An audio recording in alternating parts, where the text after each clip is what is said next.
spreadsheets filled out. And so I'm going to turn this over to Mr. Aaron Fausz, and I'm sure he wants to tell us, everyone, a little bit about kind of where he's coming from and his background. But then we'll jump right in. And whenever you're ready, I will share the screen and we'll jump into the StyleTrac. So thanks for joining us.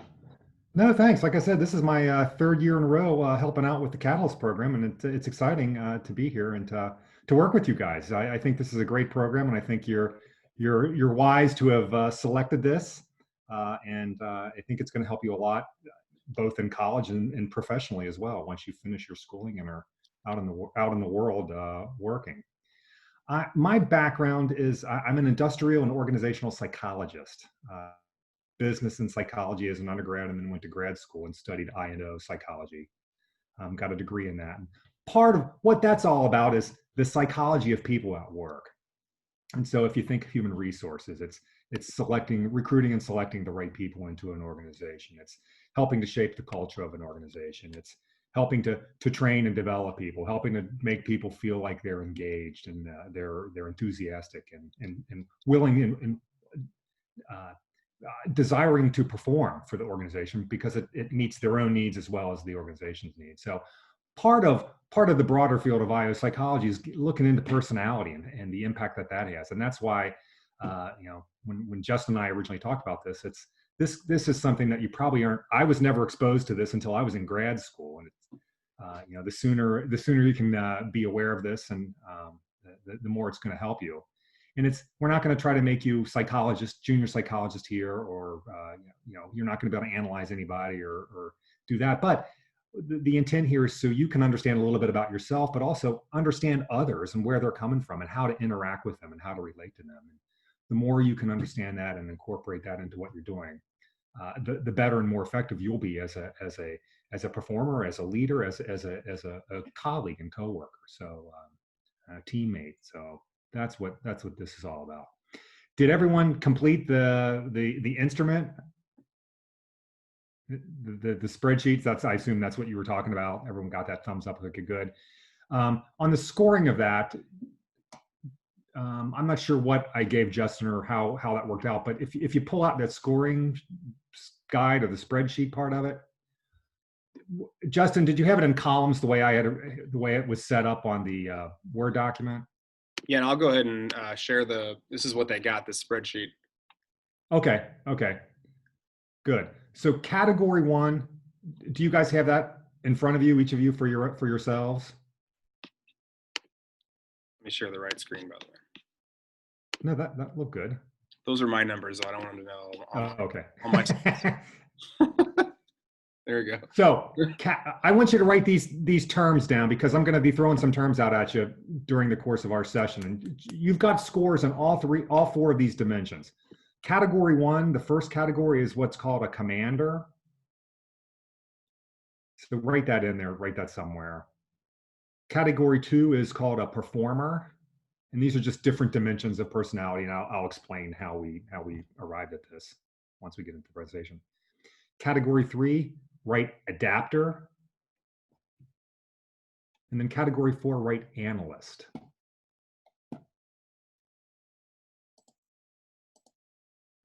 So I'm going to throw those terms out and explain how we got to that and what comprises that. So you each have a score for each of those 4 personality dimensions.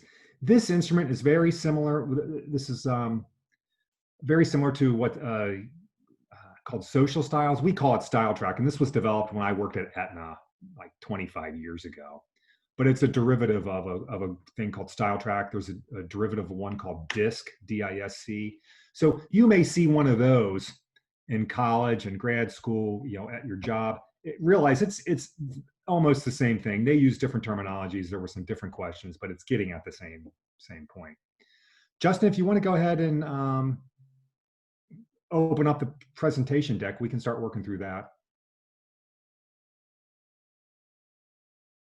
And I don't know how you guys want to do questions. I mean, when we were all there together, people just were firing off questions. If you have questions or you want me to stop, go ahead and just say, hey, Aaron, I have a question, and we'll go ahead and stop. But we should be able to get through this in time so that there's a little bit of extra time at the end, so that if you do have questions, we can talk through it. So this is really about understanding personality types. And Justin, you can switch to the next slide. So how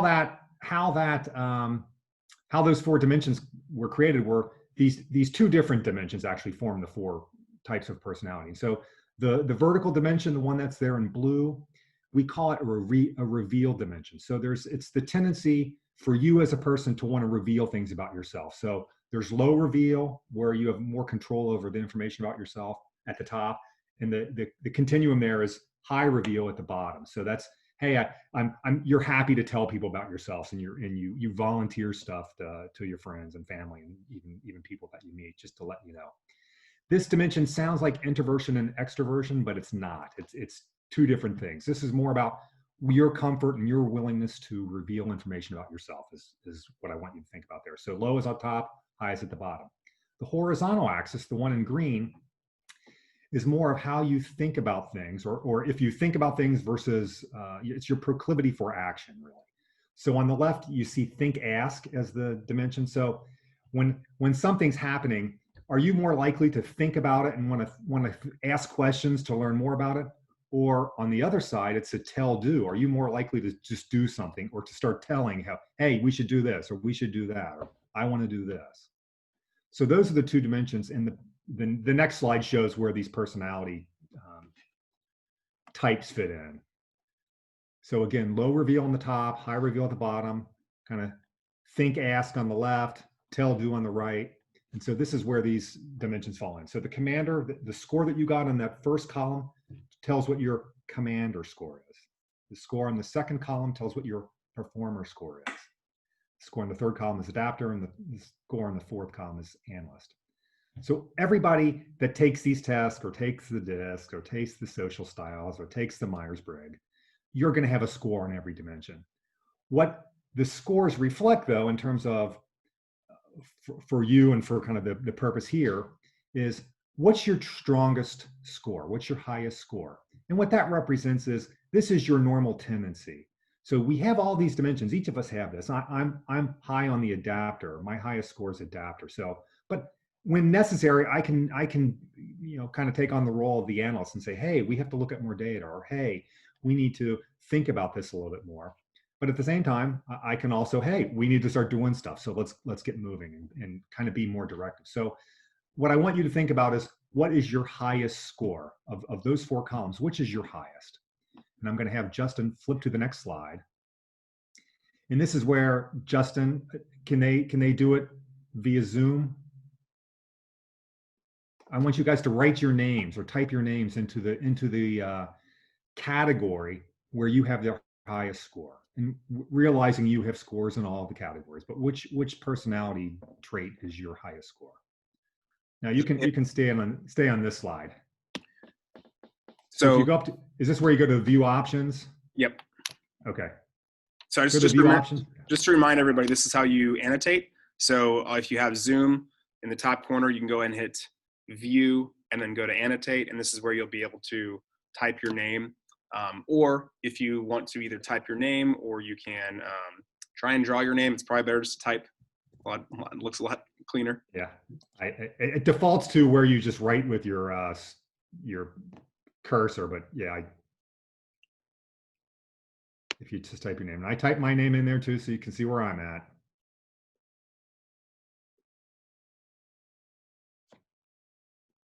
And when we were together, we literally put tape out on the floor, and we just had people go stand where you had your highest score, just so you could see each other and see where you guys were at. Yeah, it may not work with a Chromebook. So if you want to private message me, I can actually I can type for you. In the second, some people are asking, where's the performer category, Aaron? What quadrant? It's the lower right is the performer. Right. High on the tell do and high on the reveal. So it's the lower right quadrant for the performer.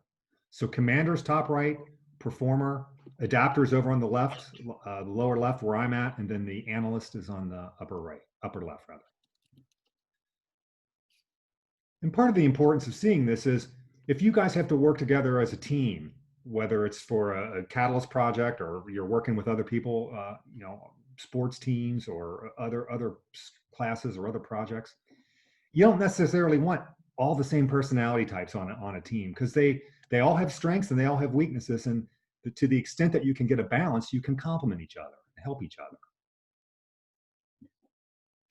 All right, so this, again, I don't want to put anyone on the spot, and I'm not going to ask you to say anything about it, but just to see, look, we've got a lot of performers here, which I think is kind of how the class worked out last year, Justin. And it's the type of people who are attracted to a Catalyst type program and entrepreneurship tend to be people that are kind of action oriented and wanting to get things done and make things happen. Not to say that there weren't a few analysts. I think there was one or two analysts, and I think there were a few adapters last year, but it was all kind of heavy on the performer or heavy on the commanding side, which is kind of what we're seeing here. All right, you can flip to the next slide. And this next slide shows the graphic again, but it shows a scoring and a scaling. Go ahead and put a check mark. So go back, stay in the quadrant that you're the strongest in, but put a check mark near your score. So I want to see the strength of it, or what the numbers actually look like. Just, yeah, a check mark will be fine.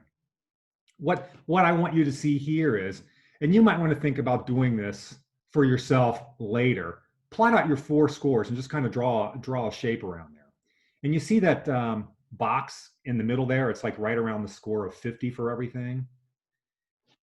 That's there to illustrate if you tend to be more balanced, and that's where I'm at. My score is a little bit high, like 51, 52 on adapter, but I'm mid to high 40s on everything else. So mine was a balanced score. So that means, although adapter is my kind of preference, I'm equally comfortable in the other personality types or playing those roles when I'm working, when I'm on a team, when I'm doing something. The higher your score, so I see someone kind of off the charts there on Commander, 80. That means you're going to just have lower scores than the other things, which means your preference really is toward that style, and it's less comfortable for you to become an analyst or to have to kind of put on that play that role when you're in a team. So that's all I want you to see here. But it would be worth, we'll get you a copy of the slide. You can print it out for yourself just to see, how extreme am I on one or more of the dimensions, or versus how balanced am I? And I just want to ask, and you can give me a thumbs up on the screen. Does this make sense? Are you following this? You can use the thumbs up thing down on the reaction at the bottom, or give me a thumbs up on your screen. All right, yeah, seeing some thumbs up there. Okay, yeah, it's not super complicated. I'm giving you the very simplified version of this, but you'll see as we go through this, knowing this and kind of understanding this about yourself will help you interact with other people, and we'll show you how that happens. So let's go ahead to the next slide, Justin, and let's walk through each of these, each of the types, and we'll tell you a little bit more about each type. So this is, we'll talk about behavior cues of each type, and I'll read these out and then ask for those of you who are in the commander style, who that was your dominant style, give me a thumbs up if you think this accurately describes you. But the commanding personality types, and again, remember they're low reveal, but on action, an action oriented, a tell-do type on the action orientation. So very action oriented. These folks typically they're charismatic and confident. They demand results. They're decisive. They want rapid and solid action. So they're more inclined to just, let's make things happen. Let's decide, even if it's not perfect, and let's move forward. They're willing to take risks. I'm not saying that they're going to be crazy and put your lives at risk or anything like that, but they're willing to take calculated risks to make things happen and to succeed. They're very competitive and they're strong-willed. So if you've ever been on sports teams with folks like this, these are the ones that are just running like crazy. They're never giving up. There's, no matter how far down you are, even if there's only a minute left in the game, there's still a chance, and they're the ones that are out there just refusing to give up. They like to be in charge, so probably like team captain types, or they like to be, the downside of this is they can seem to be pushy or a little bit aggressive, but they tend to tell and give orders, and they're not very good listeners. And there's more, but generally speaking, for those of you in that commanding personality where that was your dominant style, does this make sense? Does this seem like you? Give me a thumbs up. All right, I see some thumbs up there. Nice. I'm scrolling down the, thank you. All right. And again, we'll go through all these types and then we'll start talking about, okay, if you're dealing with these types, here's what you can do. And it'll help you kind of navigate that. If you switch to the next slide, I've got some pictures of people that you may recognize that would fall into a commanding personality type. Former President Franklin Roosevelt, Margaret Thatcher, she was Prime Minister of England, Great Britain, when I was your age, when I was in high school. Steve Jobs, I would guess Bill Gates would fall in this category. I put some real people and then some characters in there. Whoopi Goldberg, if you know who she is, Dr. Strange, Gordon Ramsay. These are all the commanding personality types. And again, it's just their strongest type. It's just their preference. They can also be analytical. They can also be kind and adaptive, but this is what they tend to prefer. Aaron, can I ask a question to the group? I'm curious if they, can anybody think of any other celebrities, athletes, personalities that you would consider maybe the commander personality trait? Feel free to yell it out or type it in the chat. We got a LeBron James in the chat. MJ, yeah. Well, I would say those guys are actually our next category. Those are more performing styles. They're probably strong. They're probably on the right-hand side of that grid. They're probably good. They probably score high on commander, but I would say those, and in fact, I have Michael Jordan as an example of a performer. Those would be performing personalities. We got a Trump. Trump would definitely be this style. Okay, good conversation there. In terms of performers, again, they're high on the tell-do, but they're also high on reveal. So these folks are talkative, energized, outgoing. They're very creative and idea-oriented, and you know, they just always have their minds are going a mile a minute. They like to get involved. They're in lots of clubs. They're involved in lots of activities, and they're not hesitant to voice their opinion. These folks, I think of them as natural explorers and makers. They want to be building things. They want to be learning about things and seeing and doing new things. These folks, even more so than commanders, can be very persuasive because their minds are so active and so engaged. They're thinking about lots of things, and they can come at you with lots of facts and lots of arguments, reason why we should do stuff. These people make great debaters, and your debate team is probably populated with folks like this.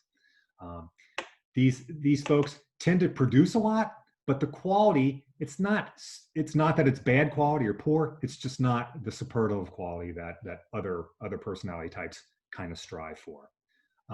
Also, these folks are focused on the immediate, and so it may seem like they have a short attention span and might be somewhat impulsive, and they are. This is the personality type that, you know, hey, what's the new thing, or what's the shiny new object? And they're the ones that want to take a look at that and, okay, shift their attention to that.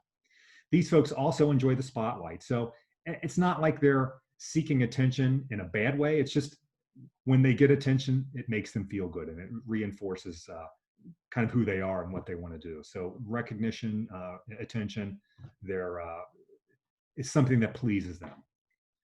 So for those of you, we had a lot of performers. Just, you know, thumbs up. Does this sound reasonable? Sound approximately?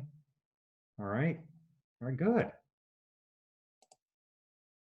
And give me a second to scroll down. Okay.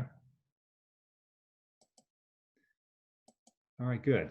So the next slide shows some examples of people who I believe are performers. And, you know, LeBron James was mentioned before, Michael Jordan. I would put them here.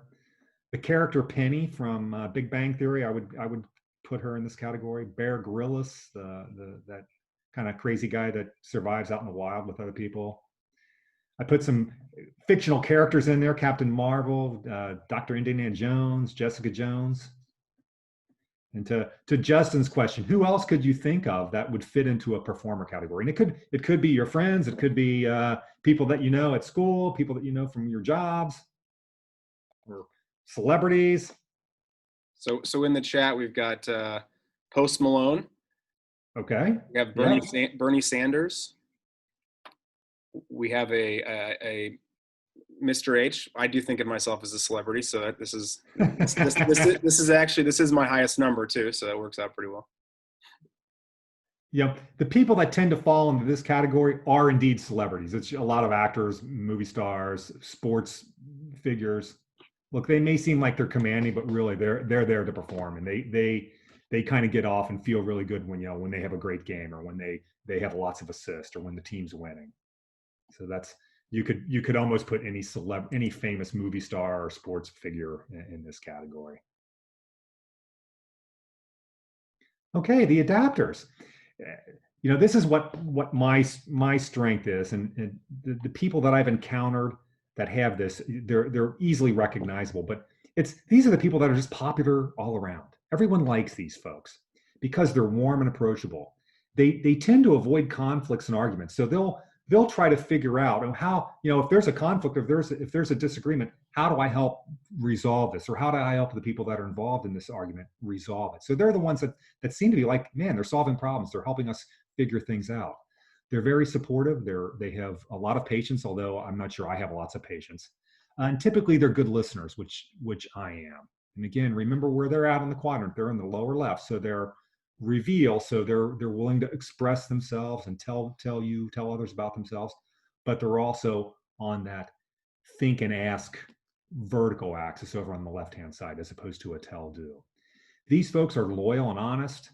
They sometimes struggle with change. I won't say it's they're resistant to change or against change, but it's big changes, restructurings in the organization. Hey, we've switched from an in-person class style to a remote class. Hey, we switched from our normal schedule to a block schedule. These people are the ones that typically have a tougher time adjusting to that. And then needs guidance and wants suggestions. These, again, it's my first wife was an adapter as well, and we could not make a decision if our lives depended on it. We just couldn't make a decision. So, these are the folks that struggle with decision making. They have lots of ideas. They can come up with ideas, but they're more comfortable brokering ideas. And okay, what do you guys think? What do you think? And how can we work together? As opposed to, hey, this is the way we should go, and this is how we should do. So I think there were a few other people besides me that were adapters. Thumbs up if this makes sense or seems reasonable.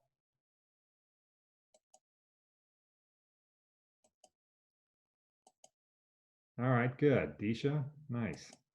All right, good. Okay, and then some examples of adapters. Next slide. Bill Clinton. I don't know if he was president, when I was in college and shortly after college, grad school. Jennifer Lopez, Steve Harvey. These are celebrities who I would say are more adapter types than performing types. I put a couple of movie and television characters in there. Sansa Stark and Dean Winchester.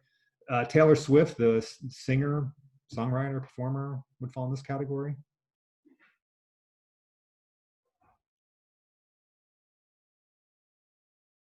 Yeah, great comment there from AJ. The Taylor Swift adapted when her latest album didn't do so well, and she bounced back from that. So adapters like that. Can you guys think of other adapters? I would actually say Bernie Sanders. Someone said Bernie Sanders was a performer. I would say he was more fall into the adapter category.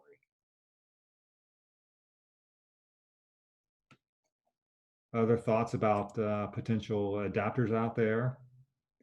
I think I kind of say this jokingly. Everybody that works in human resources in a company and HR department is an adapter. It's just those people are attracted to that type of environment and that type of work, and that's probably everybody who's an industrial psychologist is an adapter. You might have some analysts in there, but we're probably mainly adapters. How about Toby from The Office? I would think so, yeah.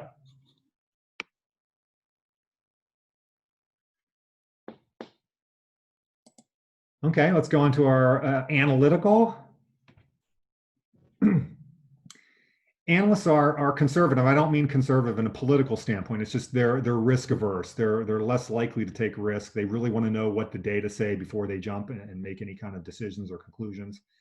Accuracy and being correct is very important. And again, not that they're OCD or they're anal retentive about it. It's this their personality. They want to make sure they have all the facts and figures. These folks are probably the most organized and structured. I'm not saying that the other styles can't be, but these are more organized and the most structured. They're methodical and data driven. And again, I'm not saying other styles can't be that, but we all have this in us. They like to ask lots of questions, and they're very reserved. You're not going to get a lot out of them about themselves. If you're working with one on a team or on a project, I've worked with some, you know, on projects that I've worked on. They drive everyone nuts, but at the end of the day, it's like, you know, all those questions are helping us. They're helping us make sure we all are on the same page in terms of our understanding, in terms of what we know and what we believe to be true. And by stopping us and slowing us down, which is what they tend to do, and it feels like, oh my God, they're slowing us down. Can we just move forward? They actually can have the potential to help you make a lot better product and come up with a lot better outcome at the end of the day. I know we just had, I think, one or two people who score high on the analytical side, but does this make sense? I mean, does this sound reasonable and kind of sound like you? Okay. All right, so here's some examples of analysts. I hope you recognize some of these people. President Bush, he was actually followed Ronald Reagan, was president while I was in college. Condoleezza Rice was a national security advisor for George W. Bush, the son. Actor Denzel Washington, I think, would be kind of on the analytical side. Angela Merkel, the premier president of Germany. Put a couple of movie characters in there from Lord of the Rings and from the Harry Potter series. You know, I think those are clearly analytical type people. Can you guys think of any?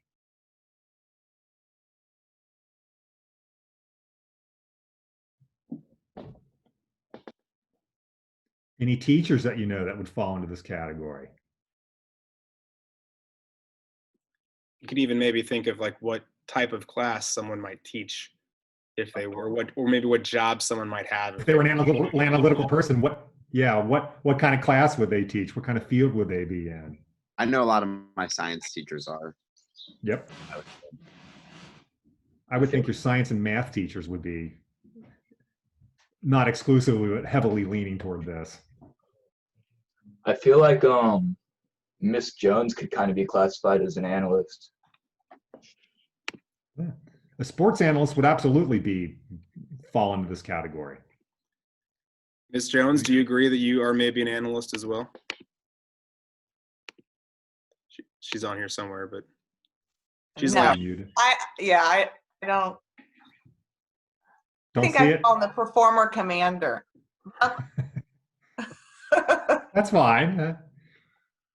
Again, the scores just represent what your preference is. It's not to say we can't be the other things, or we don't sometimes fall and behave like the other styles, but this is just kind of what, in a very rough way, what our preferences are. I do think it's interesting to see what other people think of you, though. Oh, absolutely. Right? Mm-hmm. It's ask your friends, where do you think I fall? Well, as a teacher, if someone comes to you and with a problem, and you start asking them questions to get them to think it through, you do seem like an analytical at that point.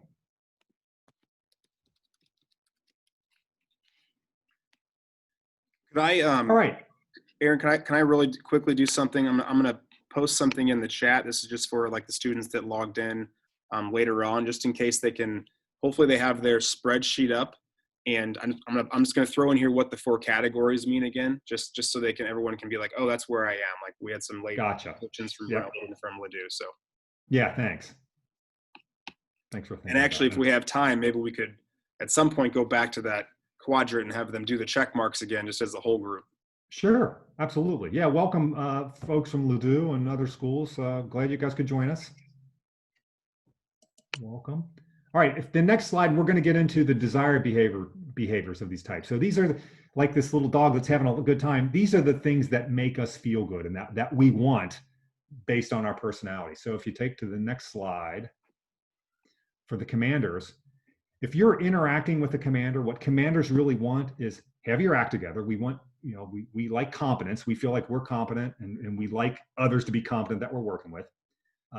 keep up with me. Don't be lazy. I'm not going to be going super fast, but I don't want to have to slow down and stop and come and get you. So mentally, physically, whatever, keep up. Act with precision and quality, at least equal to mine. Look, I'm not expecting you to be an analyst and be off the charts, but just, have a good enough work product that we can trust that we can move forward and achieve something good. Be efficient. They don't like small talk. They don't like, typically don't like to do that kind of stuff. So just get to the point, hey, my time is money kind of mentality. So be as efficient as you can with them. Keep your emotions in check. It's not that they don't care. It's just their style is such that they're less inclined to reveal about themselves. And so they don't want to hear about you. They want to keep it focused on business, keep it focused on the project, on whatever it is you're working on with them. And then give me instant results in service. I've worked with people like this, and they've given a task to me or to a team, and it's like, this is probably going to take a week or so. It's like, can you get it back to me this afternoon? It's like, probably not. Let's talk about a week, or 3 or 4 days at least. They're the ones that are going to always push. So if you're interacting with them, know this is what they're expecting and what makes them happy. You flip to the next one. Performers really have the highest energy of all these styles, even more so than a commander. So definitely know if you're on a team with a performer, no, they're going to be high energy. You're going to have to be able to keep pace with them and or at least try to keep up with them, and that they're going to want that. You'll see it, I suspect, as the course of the Catalyst program wears on. If you work, you're working with other people to come up with ideas or to make something real, or to bring a product to reality. If you're working with a performer, they're going to be wanting pushing things, and they're going to be wanting moving fast. When I say give them an exclusive arrangement, it means focus on them. Make sure you're not distracted. Make sure you're not trying to multitask, but focus on whatever it is you're focusing on with them. They have a sense of practical realism. So make sure you're not just throwing out pie in the sky ideas or stuff that's not realistic. Keep it as real as possible. They do have a very strong sense of fairness, as do the commanders.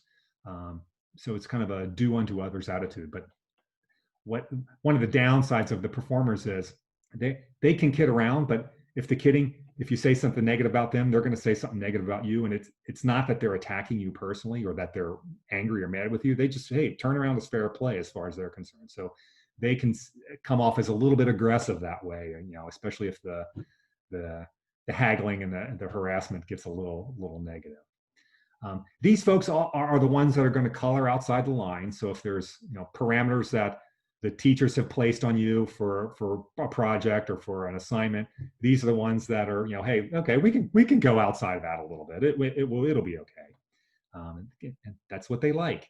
And they also dislike administrative stuff, kind of the day-to-day mundane tasks. So if you're on a team with a performer, don't expect them to be taking notes. Don't expect them to be doing the grunt work. They're the ones that are going to come up with the ideas and start making things happen, but somebody else has to kind of pay attention to the details, if that makes sense.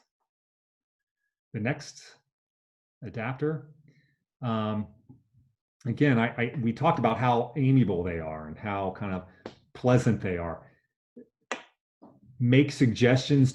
They cringe when someone tells them what to do. It's like, hey, we need to accomplish this. Here's a few ways to do it. What do you think? So make some suggestions, give them a chance to kind of think about it. They're on the side of the think and the asks. They don't need as much time as, say, an analyst would need, but they do need a little time to digest things, much more so than performers and commanders. Try not to be pushy with them.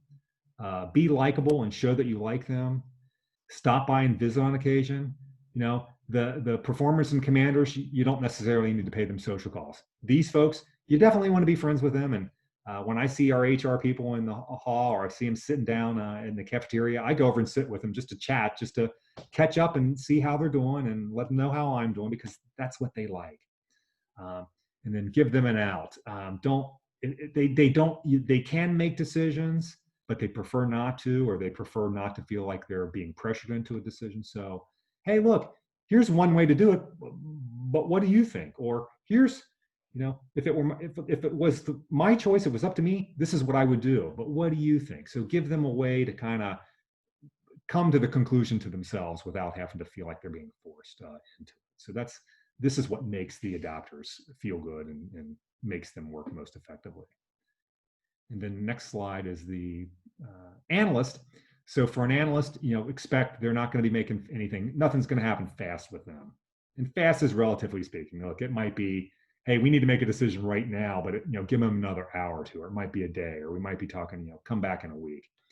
I was working on some projects I mentioned with you. It's like, we need to make some quick decisions, but we could afford to sit on it overnight, and everyone's complaining, but it's like, it was a gentleman in this case, has legitimate questions and legitimate concerns. So let's give them the night to look at some additional data, and then we'll come back in the morning and have the follow-on conversation. And it worked out fine.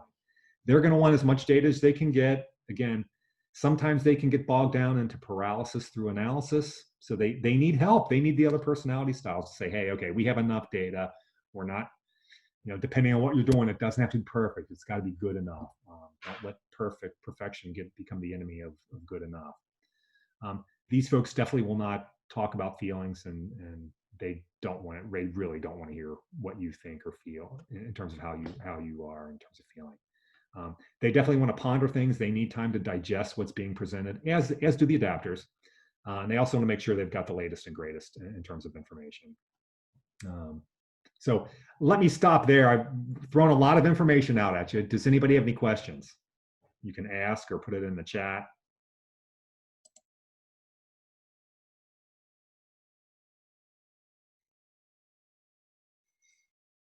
What I hope you're seeing is, look, there's different personality styles. We all have the different traits. One tends to be our preference or tends to be dominant.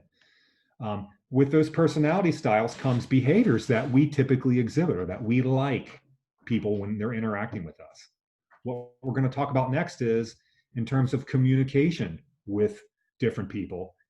Here's some strategies to communicate with the performers versus the commanders versus the adapters. So again, the power of all this is if you can kind of get a sense for what people's personality is, and again, you're not going to be able to say, hey, I'd like you to sit and take this personality test so I know who you are. You're going to have to kind of surmise what they are based on their behaviors and based on kind of your past history with them. But you can kind of tailor your interactions with them based on the type of personality they are, so that it kind of caters to them.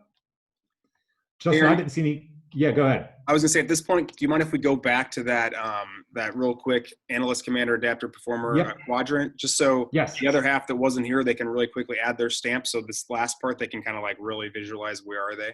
Absolutely, good idea. That's super helpful. So everyone, everyone should do this, even if you were here at the beginning. So what you're gonna do is, again, look at the quadrants: analyst, commander, adapter, performer. Remember, on that spreadsheet you filled out, if you were in category 1, that's your highest number. That's where you would be commander. So that's top right-hand corner. Performer, category 2, that is bottom right-hand corner. Adapter, bottom left-hand corner, that's category 3. And finally, category 4 is analyst, top left-hand corner. So what I'd like you to do is, remember, we're going to use our annotation tool here. However, you don't need to draw. You can actually, on annotation, you can choose what's called a stamp, and you can just choose the check mark and just check where you are. So like, you're going to see mine, I'm performer and I'm about a 65. There's my check mark. If your computers won't let you add a stamp, like for example, whatever computer you have, it's not working, just send me a private message real quick with your number and category and I'll stamp for you. I'm going to do that for a few people that sent theirs earlier to me also, a couple commanders. Yep, and as the students are doing that, let me explain those dimensions again. So you've got the 4 quadrants are formed by 2 different dimensions. The horizontal dimension that's in green here, it's your action orientation. So it's high action on the right-hand side, low action on the left-hand side. And high action is your tendency is to want to do something or tell people how to do something. Whereas on the left-hand side of this, it's more of a, hey, let me think about it. Let me ponder it, or let me ask more questions to gain clarity of it. So that's one continuum. The vertical continuum it's not introversion versus extroversion, but it's more of the extent that you're willing to reveal information about yourself, reveal how you think, how you feel, what's going on in your mind. So the high reveal is down toward the bottom, so more open type of personality versus the low reveal, which is at the top. And those two dimensions, the horizontal and vertical, create four categories. And so you can see the commander is up on the upper right, so which is line 1 on the scoring sheet, or column 1 on the scoring sheet. Column 2 would be performer, which is the lower right-hand quadrant. The adapter, which is column 3 on your scoring sheet, is over in the lower left. And then column 4 is up on the upper left, the analytical or analyst type column. Awesome. And actually, you've got good scores. And again, you have a score for all the different types. And it's what we're getting at now is kind of what is your dominant score. And for the students who came in, joined us a little late and didn't hear this, the box that you see around, it's kind of like around 49 or 50 for each of those. What that just indicates is there are some people that's typically have a dominant score, but it may only be 1 or 2 points higher than the next category. And that may only be 1 or 2 points higher than the next category. So those people have a picture here that looks like a box. It's more of a square than anything else. And that's just considered a balance. You have a preference, but you're equally comfortable in the other personalities when you need to be there. For folks that have really extreme scores, like approaching 80 or above on one dimension, your scores, there's only so many points that you could allocate when you scored. So your scores on the other dimensions are going to be very small, which just means not only is it your preference, but that's kind of where you tend to be most of the time and what you're most comfortable with. So that's the whole point of this graphic. But yeah, good idea, Justin, to come back to this.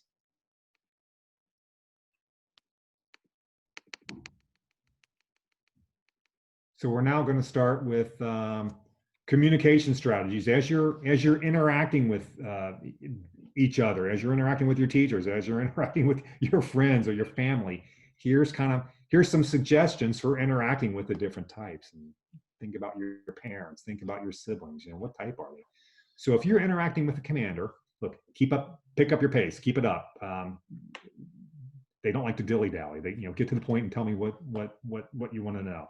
Be prepared to do more listening than talking, and definitely don't interrupt them. Commanders tend to want to talk, and they don't like being interrupted. So be prepared, knowing, I dealt with someone like this, and it's like it was frustrating, but it's like I just had to think, they're a commander, they can't help it.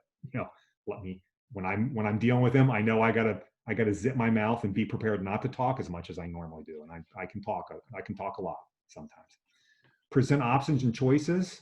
If there is one best solution, obviously present that. But if there's several ways to get there, hey, here's the different ways to get there. Let them feel like they're part of that decision-making process. Don't dwell on personal things. Don't tell them about your cat or your dog. Keep it on point. Keep it to business. And then never say this something can't be done. Stress what can be done, or say yes, but yeah, we can do that, but here's what it's going to take. The commanding styles, they're action-oriented, they're results-oriented, they want to get things done. They don't want to hear something can't be done, because they are the people that will fight to the last because they think they can turn it around or bring it back. Okay, the next one, the performers. Summarize frequently. There's going to be a lot of things going on, a lot of discussion. Make sure you say, okay, here's what we've been discussing, or here's what we've come up with, so that they can kind of regroup, because recall, the performers are going to be all over. They're the idea people. They want to get things done. They like the shiny new things, or the latest, new object or whatever. You got to bring them back and summarize. Hey, let's just recap what we've talked about before we move on to something else. Provide frequent acknowledgement and recognition. If they say something good, if they're coming up with good ideas, make sure you let them know that.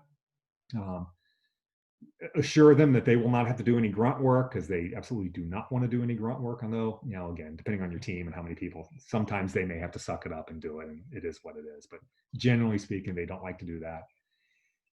Keep your positivity, your energy up when you're interacting and communicating with these folks, because that's what they want. Turn on your own charisma. I mean, some people are more charismatic than others, but bring on whatever you have when you're interacting with performers.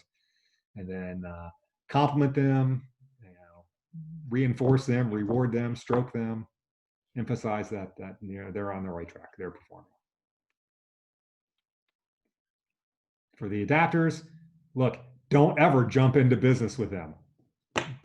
Go a few minutes early, because they're going to want to have some small talk. They're going to want to know how your kids are doing, how your pets are doing.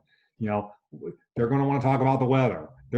They want those friendly kind of exchanges just to help them get warmed up. So if you're dealing with an adapter, go in okay, knowing that, and be prepared to deal with that, and get there a little early to talk. And they typically show up to meetings early unless they're coming from another meeting, and they want to have that kind of warm up time where they get to know you and can kind of just check on you and make sure things are okay, or see how you're doing before they get down to business. Give recommendations and gently assist decision-making process. Don't try to force something down their throats. If something is telling, kind of repackage that into something a little more suggestive. So these are the folks that will always, I've seen a performer and commander going at it, and the adapter will come in and say, well, what I think I'm hearing is this, and they'll kind of repackage it in a softer tone so that it's okay. Yeah, it's probably not as bad as what the performer and adapter were talking about. So try to repackage it kind of, well, what I think I'm hearing is this, what about this? Give lots of positive feedback and personal encouragement. They like it because it makes them feel good. And then at the end of the day, when a decision is made, or a product has been produced, or something has been done, reinforce. And most people like reinforcement anyway. So yeah, I think we're on the right track here. Let's pull the trigger. Let's go, and let's see how it works out. And, knowing we can change down the road if need be. And then for the analyst, bring your data with you. Make sure you have all the backup information. If there's any research to have been done, it's best to have done this already, so you can share that with them, or have them working on it already so that they can share the results. Again, it's not that they want to be slow. It's not that they want to delay anything. They just want to make sure the group, they have all the information needed to move forward with, either to make a decision or to do something with that. Don't make assumptions. If there's something underlying that you're assuming, make that explicit. Say, hey, we don't have all the information, but we're assuming this. We're assuming our customer wants this, or we're assuming the customer is going to behave this way when we present our product, or we present this information. And again, let them challenge that. So we do that all the time. Where I work, we jump into meetings and people are just making assumptions. Like, let's get the assumptions out. Let's air them so that people know what the assumptions are. And if everyone's good with it, then everyone's fine with it. But if someone says, well, wait a second, that's not the case, you want to know that before you decide something, or before you do something. Put things in writing, take notes. They're not going to be the ones necessarily taking notes, but you need to make sure you take notes. And this also is a good idea for performers as well. Take notes, summarize, make sure whatever you're talking about is getting documented. If there's decisions are being made, make sure that gets documented. Cover one point at a time and get that off your agenda. Get it to completion before you move on to the next thing. Commanders and performers are notorious for just having lots of conversations going on and lots of things in their head, and they're comfortable jumping from one thing to the next.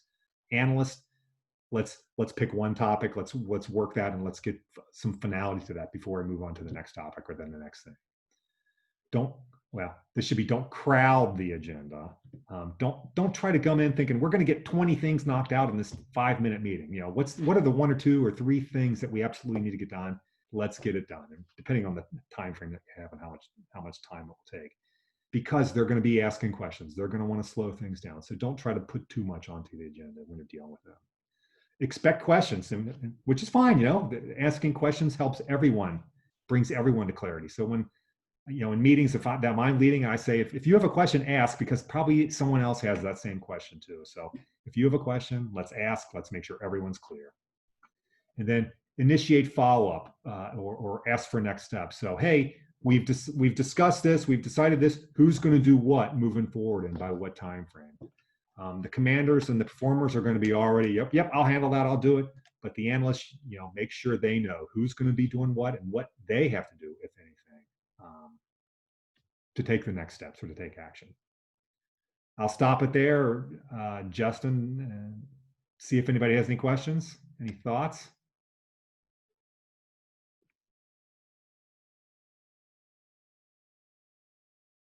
If not, I like to joke, or I firmly believe if I meet someone within 5 minutes, I can tell kind of roughly what their personality preferences are. If I see their office, I can know pretty quickly too what kind of personality type they are. So what I thought would be more interesting and more fun for you guys is, hey, I think you can look at people's bedrooms and tell what kind of personality, at least their dominant style is. So I tried to find pictures of teenage bedrooms here. So forgive me if I'm a little off, but from a commander standpoint, if you have a friend whose bedroom looks like this, it's fairly clean and orderly. There's probably a certificate or two on the wall, some books, magazines or around. They probably have pictures of their heroes. It could be sports figures or actors or their favorite teacher or whatever. They've got signs of their heroes in their bedroom, and they probably have if they're going to have photos of them with other people, and it's going to be with, hey, here's me with the mayor, here's me with the principal, here's me with the sports coaches, or here's me with LeBron James or whatever. They'll have pictures of them with, and I say important people, people who are important to them. Performers, their bedrooms are going to be more cluttered. They're going to have more trophies and more awards and more certificates, and every recognition they've ever received is going to be somewhere visible in their room. They'll have, it'll be more cluttered. It won't be a mess the way the analyst room will be, but it'll be somewhat cluttered. They'll have books and stuff around. They'll have photos, maybe with their siblings, maybe with family, but they'll have photos of them doing exciting things. Hey, here's me whitewater rafting. Hey, here's me skydiving. Here's me, rock climbing, whatever, stuff like that. They're more likely to have those kind of photos in their bedrooms. The next one, the adapter, I love going into adapter offices because it makes me calm no matter what's happened to me, no matter what I'm feeling. It's a serene environment. So I suspect the kids who are adapters, their bedrooms kind of mimic that. So it's probably a calmer environment. It's clean, it's orderly. If they're playing music, it's going to be soft music. There's going to be books, but they're going to be kind of self-help books. How do I get in shape in 2 weeks or 5 weeks, or how do I become a better person? Those kind of books. They're going to have probably more photos than the other styles, and it's going to be friends, relatives, pets, people that they enjoy being with, so they can see and kind of be with them there in their bedroom. And they're going to have probably fewer pictures of sports stars and celebrities and more kind of tasteful art prints. Here's a landscape print from Europe, or here's some interesting rainbow color print, something like that. And then the analyst bedroom is going to be the one that's the most messiest. It'll be messy, but it'll be organized in their own way. An accountant that I used that I got to know and we used when I lived in Atlanta, he had an office there, and usually we'd mail stuff back and forth to him, but occasionally we'd go to his office, and I went there once, and you literally walk into his house and it's just, you're stepping over piles of stuff. And it's like, geez, there's like a foot wide path through his hallways and in his rooms and stuff. It's because it's just so cluttered. And I said, Rich, I have a question about my 2012 taxes. And this was like 2015 or 2016. He walked over to a pile and just pulled out a folder, like within a couple seconds without even thinking about it. It's like, how did you find that? And he says, it may look crazy and cluttered, but he's like, I know where everything's at. So it's to the uninitiated or to the person walking through the room, it looks like a mess, but to them, it's all organized. They're the ones that are gonna have stacks of school books and papers and projects and anything and everything that's going on in their lives is gonna be there in the room somewhere. They're gonna have textbooks and just fictional books, and every kind of book that they're reading is gonna be galore in their office. They generally don't have lots of photographs. If they do, it's gonna be, family members or, significant others, they're super close friends. I want to get a thumbs up. Do those bedrooms describe you guys? Think about yourself, which was your dominant style? Does that, I'm going to see thumbs up or not.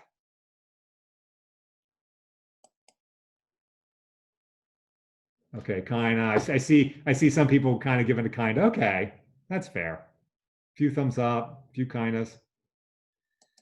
the point of all that is you're generally not going to be able to say, hey, I'd like you to take a personality test so I can interact with you more effectively. So it's what kind of cues can you look at? You can look at their behaviors.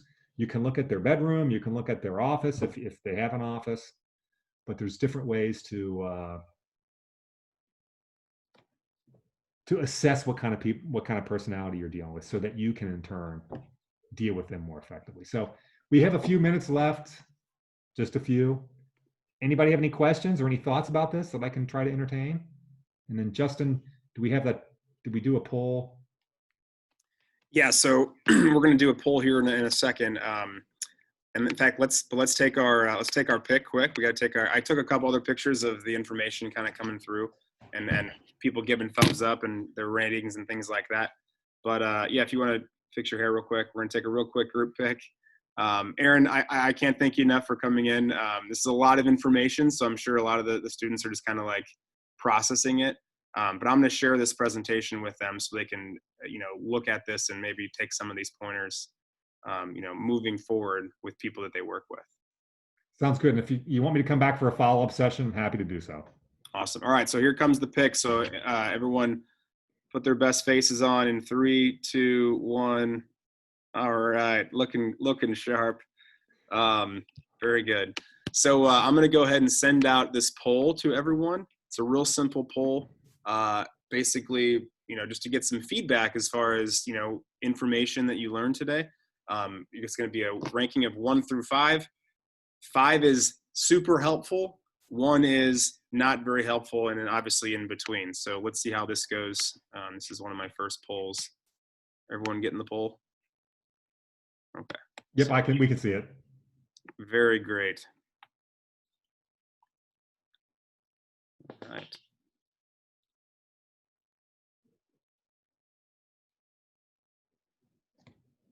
Awesome. Well, good. Well, again, Aaron, thank you so much for joining us today. I know you got to get to a meeting at 2 o'clock, and I don't want to keep you any longer. And some of these kids got to get out of here also. This is great. Looking forward to a follow-up, and hopefully you guys will take this information and use it with people you work with, because we all don't have the same personality trait, and we all got to learn how to work with one another the most effectively. So great advice. If someone's ever driving you nuts or annoying you, stop and think, okay, is it personality difference here? And can I adjust how I'm dealing with them to make things right? Absolutely. All right.